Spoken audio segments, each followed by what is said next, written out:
샬롬 샬롬 샬롬 샬롬 샬롬. 하나님 사랑합니다. 여러분 주 안에서 사랑합니다. 불평과 원인과 결과, 불평하는 이스라엘 백성들의 이야기, 민수기 11장 1절에서 15절까지 우리 함께 합독했습니다. 인터넷 구글 검색창에 불평이라는 단어를 한번 쳐봤습니다. 컴플레인트죠.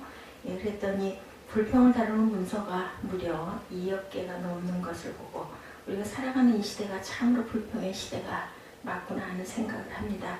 불평이라고 해서 모두 다 나쁜 것은 물론 아니죠. 정당한 불평이 있을 수도 있고 또한 그로 말미암아 사회 여러 가지 잘못된 부분들이 개선되기도 합니다. 그리고 어떤 불평은 사소한 불평이거나 혼자 중얼거리는 수준의 불평이 있을 수도 있고 반면 자태에 해를 끼치는 불평 또한 있을 수도 있습니다. 민수기 11장에 기록된 불평은 정당하고 유익한 불평이 아니고 자타에 큰 해를 끼치고 하나님의 진노를 촉발시킨 대재앙의 원인이 된 불평이었습니다. 이런 형태의 불평은 타락한 인간, 즉 죄성이 중요한 부분을 차지하고 있다고 볼 수가 있는데 열 하루 정도, 2주일 정도 들어갈 수 있는 곳을 40년이라는 세월이 걸려서 가게 된 엄청난 비극을 초래한 원인이 되기도 하였다. 민수기 1장에서 10장까지는 모든 것이 순조로웠습니다. 율법을 받고 이스라엘 국가를 형성하게 되었고 성막도 건설하고 인구조사도 마쳤고 레위인도 조직되어 행진이 가능한 질서를 모두 다 갖추게 되었습니다. 이대로 11일 동안 이동하기만 하면 가나안 땅 입구라고 할 수 있는 가데스 바네아에 도달할 수도 있죠. 그런데 11일이면 갈 수 있는 거리를 39년을 돌아서 가게 됩니다. 이토록 40년 광야 생활을 하게 된 결정적인 원인은 백성들의 불평이었습니다. 민수기에서 불평은 여러 가지 죄 중 하나인 sin이 아니라 바로 the sin, 바로 그 죄가 되었죠. 민수기에서 가장 중요하게 다뤄지고 있는 죄가 불평의 죄인데 민수기 11장부터는 이스라엘 백성들 사이에서 불평의 영이 일하기 시작하는 모습을 보게 됩니다. 그래서 민수기는 하나님의 백성들의 큰 피해를 가져다주는 불평의 죄에 대해서 강력하게 경고하고 있는 것이죠. 민수기 11장을 보면서 백성들만 불평한 것이 아님을 또한 우리가 발견하게 됩니다.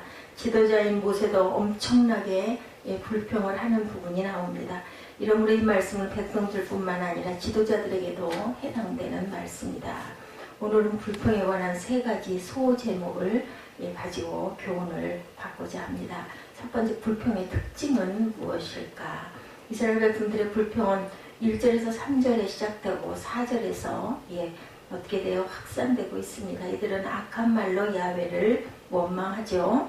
하나님은 이런 백성들의 진 끝을 야훼의 불로 사르십니다. 화재가 나기는 했지만 대화재는 아니었죠. 처음에는 불평도 큰 불평이 아니라 작은 불평이었고 이에 대한 하나님의 징벌도 그리 큰 것이 아니었습니다. 모세의 기도로 불이 꺼지게 되고 그것을 다베라라고 부르죠. 버밍입니다. 불타는 곳이라는 이름을 가지게 된 거죠. 4절 이하는 기브롯 핫다와라는 곳에서 했던 불평의 내용을 다루고 있습니다. 이 기브롯 핫다와라는 탐욕의 무덤이라는 뜻을 가지고 있는데 이스라엘 백성들 중 많은 사람들이 이곳에서 탐욕으로 인해 불평하다가 무덤에 들어가게 되었다는 말씀입니다. 민수기 11장에 나오는 불평은 3가지의 특징을 가지고 있는데 첫째, 비이성적, 비논리적이라는 것이다. 4절에서 6절에 이스라엘 중에 섞어 사는 무리가 탐욕을 품음에 이스라엘 자손도 다시 울며 가로되 누가 우리에게 고기를 주어 먹게 할꼬. 우리가 애굽에 있을 때는 값없이 생선과 외와 수박과 부추와 파와 마늘들을 먹은 것이 생각나거늘 이제는 우리 정력이 쇠약하되 이 만나 외에는 보이는 것이 아무것도 없도다 하니 라고 기록이 되어 있습니다. 애굽에 있을 때는 공짜로 정력이 좋은 음식들을 마음껏 먹을 수 있었다. 노예 생활을 했다는 것은 생각이 안 납니다. 그냥 잘 먹었다는 생각만 나죠. 돈을 내고 먹었지도 않았죠. 그렇죠. 그런데 지금은 어떤가? 지금은 만나 외에 보이는 것이 없는 광야 광야에서 만나가 보이면 괜찮은 조건인데 그런데 이들은 만나밖에 없는 것을 두고 불평을 합니다. 매일 똑같은 것만 먹으니까 옛날에 먹던 그런 것들이 먹고 싶다. 우리도 먹는 습관들이 여러 가지 그죠? 사람 개개인마다 특징들이 있습니다. 그래서 기호식품이 있죠. 그런 걸 늘 먹다가 어느 날 갑자기부터 아무것도 먹을 수가 없고 한 가지만 먹을 수 있다면 아마 그런 불평을 하게 될 것 같습니다. 저도 그럴 것 같습니다. 그러다 보니 이들은 그거 정말 굶어 죽게 생겼는데 정말 하늘에서 기적적으로 그 만나를 매일매일 주셔가지고 먹는 것이 감사한 게 아니라 우리는 왜 이것밖에 먹을 수가 없어? 옛날에는 이랬는데 이런 얘기를 하는 거죠. 이런 불평은 한 번만 다시 생각해봐도 제정신의 말이 아니다. 그렇죠. 이성적으로 생각하면 아유 그나마라도 없으면 어떡해요. 어떻게 뭘 먹고 살았겠어요. 농사를 지을 수도 없는데 언뜻 들으면 광야 노동 중에 그럴 수 있겠구나 싶기도 하지만 이 일은 전혀 그렇게 생각할 일이 아니기도 하다. 애굽이 어떤 곳인가? 이스라엘 백성들은 그곳에서 채찍으로 다뤄지는 노예 생활을 했던 곳이고 아들을 낳으면 무자비하게 나일강에 던져 죽이기도 했던 그런 무서운 곳인데 이게 뭐가 좋을까요? 그죠? 핍박과 고생이 극심하여 살려달라고 울부짖으며 기도하던 곳이기도 했습니다. 그 모든 고통을 잊어버린 채 공짜로 먹던 생선, 외, 수박, 부추, 파 같은 것만 떠오른다는 거기 너무 먹고 싶다 보니까 그동안에 그 노예 생활하던 거 그냥 어떻게 보면 습성화가 돼버린 거죠. 몸에 이미 인이 박여버린 겁니다. 그들은 얼마나 비이성적인 불평을 하고 있는지 매를 얻어맞고 아들 목숨을 잃고 정력이 좋은 음식들을 공짜로 먹는 때가 좋을까? 자유로운 상태에서 만나를 먹고 사는 것이 좋을까? 우리 두 가지 중에 하나 선택해라 하면 당연히 고생을 하더라도 광야에서 만나 먹고 그리고 가나안 땅 들어가는 어떤 희망을 갖고 하루하루 가는 것이 훨씬 사람답고 보람있는 일이다라고 하면 우리는 생각할 수 있을 건데 실제 부딪혀보니 그죠? 불편한 것들이 자꾸 가슴속에서 욕심, 탐욕이죠. 탐욕으로 일어나는 거죠. 불평의 핵심은 하나님이 주신 만나를 혹평하고 있다라는 것, 만나밖에는 보이는 것이 없다. 다른 건 도저히 먹을 수가 없다라는 불평이라는 것. 광야에서 만나가 보이는 것이 얼마나 큰 은혜인지 그것에 대한 것은 생각을 하지 못한다. 우리 삶도 그렇습니다. 오늘의 일상이 얼마나 감사한 것이니 그런 거 별로 생각 안 합니다. 이게 좀 있었으면 좋았을 텐데 아유 나도 이런 남이 어떤 자동차를 샀는데 나도 그런 차를 좀 가졌으면 좋겠는데 어떤 집 아빠는 이렇게 한 달이면 얼마씩 번다는데 우리는 도대체 이 쥐꼬리만한 이거 가지고 맨날 쪼개서 아둥바둥 살아야 되니 얼마나 그 사람들이 부럽고 그죠? 자꾸 이런 생각을 하게 된다는 겁니다. 7, 8절에 만나는 가시와 같고 모양은 진주와 같은 것이라 백성이 두루 다니며 그것을 거두어 맷돌에 갈기도 하며 절구에 찢기도 하고 가마에 삶기도 하여 과자를 만들었으니 그 맛이 기름 섞은 과자 맛 같더라. 이렇게 기록되어 있죠. 만나는 백성들의 혹평을 들을 만한 음식이 아니었습니다. 기름 섞은 과자가 얼마나 맛있었을까. 시편 78편 24절에 저에게 만나를 비같이 내려 먹이시며 하늘 양식을 주셨나니 라고 기록되어 있습니다. 만나는 하늘의 양식이다. 하나님의 만나를 비같이 내려 풍성하게 먹이신 그러한 기적입니다. 백성들은 만나를 다양하게 요리해서 먹을 수 있었어요. 만나는 건강에도 좋은 그러한 식품이었습니다. 만나는 완전 천연 건강식품, 무공해 식품, 지금으로 말하면 유기농보다도 더 좋은 거죠. 하늘에서 자연으로 내리는 것이었기 때문에. 그런데 이스라엘 백성들은 이런 만나를 혹평하면서 불평을 늘어놓고 있는 거죠. 과거에 나쁜 것만 떠올리는 사람은 현재 좋은 것만 보이고 과거에 좋은 것만 떠올리는 사람은 현재의 나쁜 것만 보이는 것이죠. 과거에 좋은 것만 현재의 나쁜 것을 비교하면 좋은 것과 나쁜 것을 비교하면 불공정하다는 생각이 들기도 하다는 겁니다. 그러니 민수 21장 기록된 백성들의 불평은 비논리적이고 비이성적인 것이었다. 둘째, 전염성이 강하다. 불평은 전염성이 강하죠. 4절에 이스라엘 중에 섞어 사는 무리가 탐욕을 품음에 이스라엘 자손도 다시 울며 가로되 누가 우리에게 고기를 주어 먹게 할꼬. 이렇게 기록이 되어 있습니다. 출애굽기 12장 38절에 보면 이스라엘 백성들이 출애굽할 때 중단, 잡족이 함께 나왔다. 이렇게 기록이 되어 있습니다. 이스라엘 백성들만이 아니라 많은 주변에 있는 민족들이 함께 따라 나섰다는 겁니다. 그리고 4절은 이스라엘 백성들이 아닌 백성들이 먼저 불평을 시작했다라는 것도 증거하고 있습니다. 그리고 이스라엘 백성들도 울면서 불평에 동조했습니다. 전염성이 있다라는 거죠. 이것이 백성의 온 가족들에게 지도자 모세에게 빠르게 불평이 확장되고 있는 것을 우리가 볼 수가 있습니다. 모세가 야훼께 여짜도 어찌하여 이렇게 얘기하죠. 10절에는 백성의 온 종족들이 각기 자기 장막문에서 우는 것을 모세가 들으니라. 이러므로 여호와의 진노가 심히 크고 모세도 기뻐하지 아니하였다. 백성이 두루다니며 그것을 거두어 맷돌에 갈기도 하고 절구에 찢기도 하고 가마에 삶기도 하여 과자를 만들었으니 그 맛이 기름 섞은 과자 맛 같더라. 이렇게 맛있는 것인데도 그런데 그것을 불평하기 시작을 합니다. 그러다 보니까 주변에 있는 이스라엘 백성들까지도 같이 불평을 동조하죠. 우리가 참 그런 일들이 많아요. 군중심이라고 하죠. 집안에서 한 사람이 불평을 시작하면 가정 안에 불평하는 사람들로 가득 차게 된다. 그래서 불평하는 사람은 피하는 것이 좋습니다. 그냥 금방 전염이 되기 때문이죠. 불평은 재앙을 초래한다. 그리고 불평하는 사람은 타인에게도 재앙을 당하게 만들기도 한다. 셋째로 이기적이라는 것이다. 불평은 전염성이 강하고, 그죠? 불평은 비이성적, 비논리적이기도 하고, 두 번째로는 전염성이 강하고, 세 번째로는 어때요? 이기적이다. 불평은 전체를 보지 않고 항상 자신만, 자신 편에서만 생각합니다. 자기 중심적인 그런 생각을 갖고 있습니다. 우리는 이스라엘 백성들만 불평했다고 생각하지만 불평의 양이 가장 많은 사람은 놀랍게도 지도자 모세이기도 했다. 모세가 가장 많이 불평합니다. 가장 강한 불평 바이러스에 전염되죠. 모세의 이런 모습을 보고 우리도 또한 이런 것들이 있을 수 있겠구나. 목회자들도 마찬가지로 회개 많이 해야 됩니다. 11절에서 15절에 모세의 불평이죠. 야훼께 여짜오되 주께서 어찌하여 종을 괴롭게 하시나이까.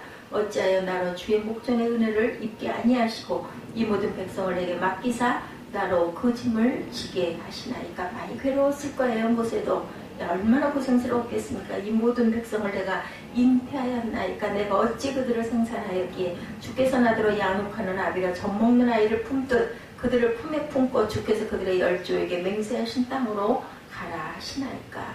이 모든 백성에게 줄 고기를 내가 어디서 얻으리이까.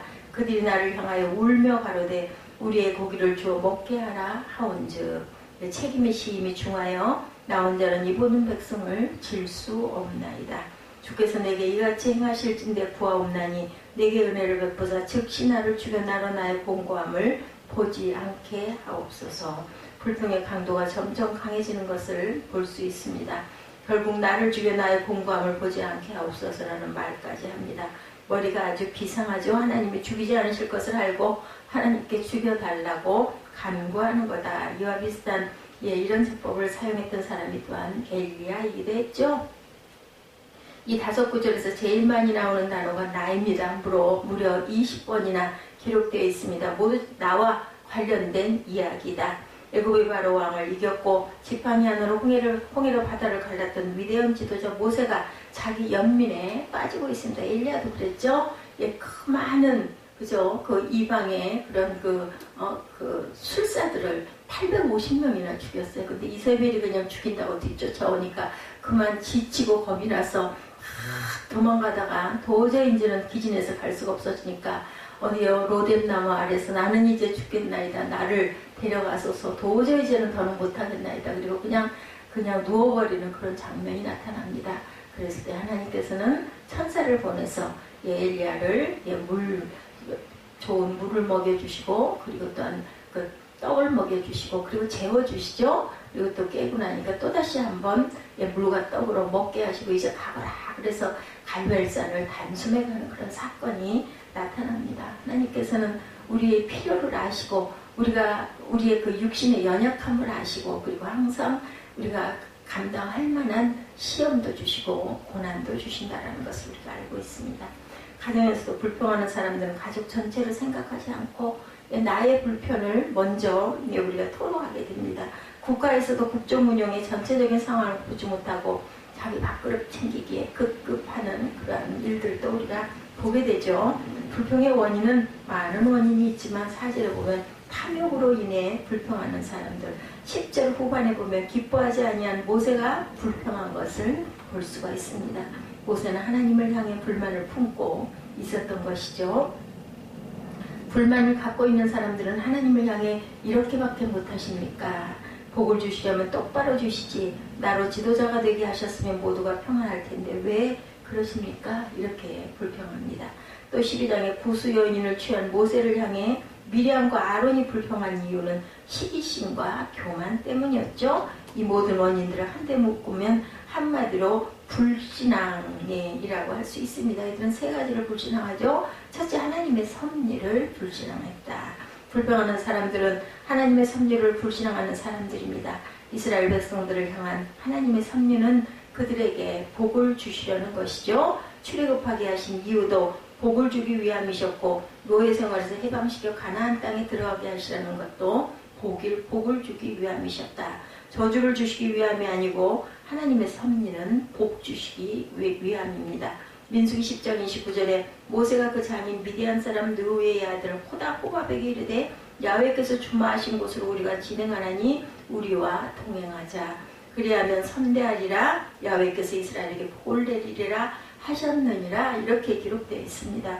이어지는 32절에도 10장 32절이죠. 우리가 동행하면 야훼께서 우리에게 복을 내리시는 대로 우리도 당신에게 행하리이다 라고 기록되어 있죠.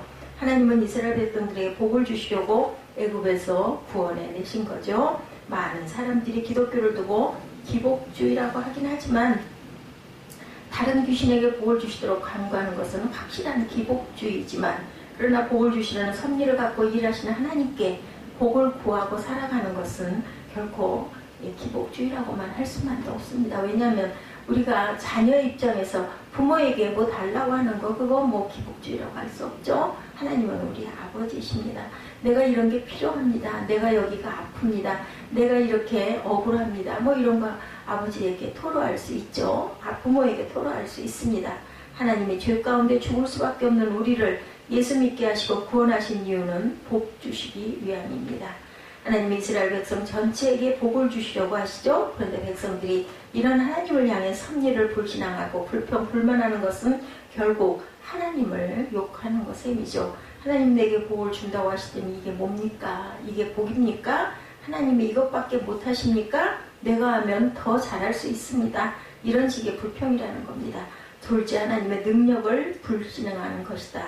기브롯 핫다아와라는 이스라엘 백성들이 애굽에서 고기를 먹을 수 있을 때가 훨씬 좋았다라는 식으로 불평을 합니다.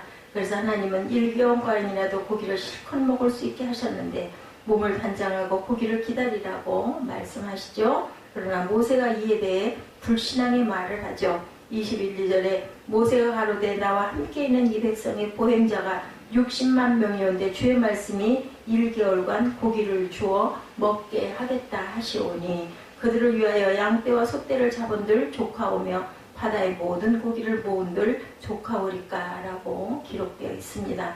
모세는 말도 잘하죠. 그러나 하나님은 야훼 손이 짧아지지 않았고 내가 하는 일을 잠잡고 보라 너는 내 말이 응하는 것을 보게 될 것이다 이렇게 말씀합니다. 모세는 하나님의 능력을 불신앙한 거죠. 31절에 바람이 야훼께로 나와 바다에서부터 메추라기를 몰아 진곁 이편 저편 곧 진 사방으로 각기 하루길 되는 지면 위 2규빗쯤에 내리게 한지라 이렇게 나타나 있습니다. 백성이 일어나 종일 종야와 그 이튿날 종일토록 메추라기를 모으니 적게 모은 자도 10호멜이라 그들이 자기를 위하여 진 사면에 펴두었더라 이렇게 기록되죠. 메추라기가 떨어지는데 백성들이 사방으로 걸어 하루길이나 되는 면적의 높이 2규빗만큼 떨어졌습니다. 하나님의 바람을 불어서 메추라기 떼를 보내신 거죠. 얼마나 놀라운 일인지. 이스라엘 백성들이 신나서 고기를 거두는데 제일 적게 거둔 사람이 10호멜을 거두었다라고 하죠. 1호멜은 당나귀 한 마리에 실을 수 있는 무게니 얼마나 많습니까? 그죠? 당나귀 10마리에 실을 수 있는 그런 무게다. 10호멜은 엄청난 양입니다. 하나님이 주신 메추라기 고기를 엄청나게 먹을 수 있게 되었습니다. 그러나 불평을 늘어놓았던 백성들은 떨어진 메추라기를 먹고 그저 이에 낀 것을 빼다가 탐욕으로 인해 모두 죽고 말았다. 하나님의 진노로 고기를 씹기도 전에 많은 사람이 죽습니다. 이스라엘 백성들은 하나님의 섭리와 능력을 불신앙한 결과이죠. 셋째, 하나님의 약속을 불신앙하는 거죠. 11일이면 젖과 꿀이 흐르는 땅에 들어가게 되는데 백성들은 이를 참지 못하고 3일 만에 불평을 시작합니다. 민수기 10장 33절에 그들이 야훼의 산에서 떠나 3일간을 행할 때 야훼의 언약궤가 그 3일길에 앞서 행함에 그들이 쉴 곳을 찾았고 이렇게 기록되어 있습니다. 열 하루만 참으면 젖과 꿀이 흐르는 땅으로 들어갈 수가 있었는데 하나님은 내가 짓지 아니한 집에서 살고 내가 심지 아니한 나무의 과실을 먹고 내가 파지 아니한 우물의 물을 먹게 될 것이다. 이렇게 약속을 해주셨습니다. 그것이 바로 젖과 꿀이 흐르는 땅인데 이곳에 11일이면 입구인 가데스 바냐에까지 갈 수 있었는데 하나님의 약속의 내용이 가까운 미래의 영광이 있다고 하시면 참고 기다릴 줄 알아야 됩니다. 일주일 후에 계좌로 입금될 100억 원의 돈이 있다면 여러분들 어떠실 것 같으세요? 아무 걱정 근심 없을 것 같죠? 뭘 살까? 뭐 어디다 쓸까? 뭐 집을 어디 뭐 강남 뭐 한가운데다 살까? 뭐 이런 계획이나 하면서 너무 신나서 뭐 여러 가지 어려운 불편 뭐 이런 거 아무것도 다 뛰어넘을 수 있을 겁니다. 아마 일주일 후에 100억 원이 생길 것을 생각하면 뭐 컵라면이든 삼각김밥이든 막 하루 이틀 좀 굶든 뭐 그런 거 아무것도 아니게 너무너무 기쁘지 않겠습니까? 감사가 불평이 절대로 안 나오죠. 금식을 해도 아마 감사할 수 있을 건데 하물며 장차 우리에게 나타날 영광이 있다고 하나님이 약속하시는데 불평할 이유가 없었을 건데 마귀는 성도들의 시선을 빼앗아서 현재의 고난을 보게 한다라는 것. 그러나 성도에게 미래의 영광이 약속되어 있다는 걸 우리가 절대로 잊어버리면 안 되겠다. 현재의 고난은 장차 우리에게 나타날 영광과 좋게 비교할 수 없다라고 성경이 말씀하죠. 영광이 약속되어 있는 삶을 살고 있다라는 겁니다. 지금 우리는 성도들에게는 반드시 영광이 나타날 것이다.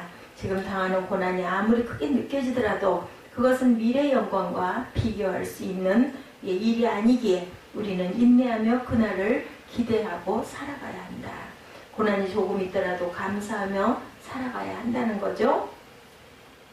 우리 성도들이 불평하는 원인은 모두 이렇게 불신앙 때문이라는 것. 불신앙하는 성도는 하나님이 복 주시려는 섭리를 못 믿고 하나님이 전능하신 능력으로 함께 하신다는 것을 깨닫지 못하고 그 능력으로 나를 천국에 가게 하신다는 하나님의 약속을 믿지 못하고 흔들리고 있다는 겁니다. 우리는 섭리, 능력, 약속을 믿어야 된다. 이것을 믿지 못하면 불신앙에 따른 비참한 결과를 맞이하게 될 것이다. 불평의 결과는 무엇인가? 불평의 결과는 두 가지인데 첫째는 재앙이다. 1절에 기록된 불평이 사소한 것이었기에 진 끝에 화재가 나는 것으로 그치게 됩니다. 그러나 33절에 이르면 심히 큰 재앙이 임하게 된 것을 보죠. 기브롯 핫다와에서의 불평 때문인데 시편 78편 29절에서 31절은 그때 임한 재앙의 상황을 자세히 설명해주고 있습니다. 저희가 먹고 배불렀나니 하나님이 저희 소욕대로 주셨도다. 저희가 그 욕심에서 떠나지 아니하고 저희 식물이 아직 그 입에 있을 때 하나님이 저희를 대하여 노를 말하사 저희 중 살찐 자를 죽이시며 이스라엘의 청년을 쳐 엎드러뜨리셨도다. 하나님은 기브롯 핫다와에서 살찐 자 이스라엘의 청년들을 죽이심으로 그것을 탐욕의 무덤이 되게 합니다. 둘째는 축복의 상실이었습니다. 하나님의 재앙을 경험하지 않았다 할지라도 하나님이 주실 복을 받지 못하면 재앙 못지않은 엄청난 손해를 입게 된다는 것. 재산을 10억을 가진 사람이 손해를 보지 않았더라도 20억 들어올 것이 들어오지 않으면 그것은 큰 손해가 되는 것과 마찬가지죠. 불평을 해도 참된 믿음을 가진 사람들은 천국에 갑니다. 모세는 그렇게 많은 불평을 했지만 천국에 들어가죠. 그러나 불평은 하나님이 예비하신 많은 복을 잃어버리게 한다는 것을 우리가 알아야 되겠다.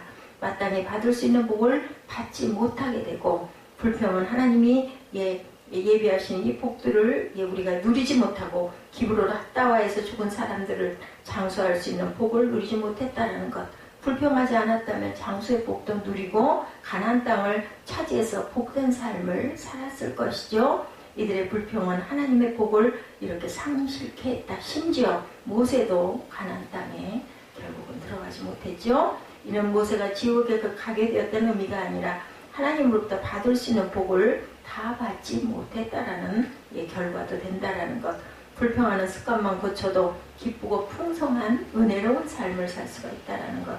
불평에 따른 두 가지 결과는 재앙과 축복의 상실입니다. 구약시대의 가장 위대한 위인인 모세와 같은 사람도 불평의 죄에 빠지기도 하니 우리 중에 누구도 불평의 죄에서 자유로울 사람은 없다라는 것을 우리가 생각해 볼 줄 알아야 된다. 불평은 많은 것을 잃어버리게 합니다. 불평은 하나님의 복을 누리지 못하게 한다는 것. 불평은 전염성이 강하다는 것. 불평은 믿음이 적어서 믿음이 없어서 일어나는 일이라는 것을 우리가 깨닫습니다. 민수기는 불평의 죄를 대단히 중요한 죄로 다루고 있죠. 하나님은 불평하는 백성들에게 재앙을 내리시고 복을 상실케 하시지만 그것으로 관계를 끝내는 분은 또한 아니라는 것. 우리의 죄성으로 인해 불평할 때마다 재앙을 내리시면 우리가 어떻게 이 세상에 살아있을 수가 있겠습니까? 살아있을 사람 한 명도 없습니다.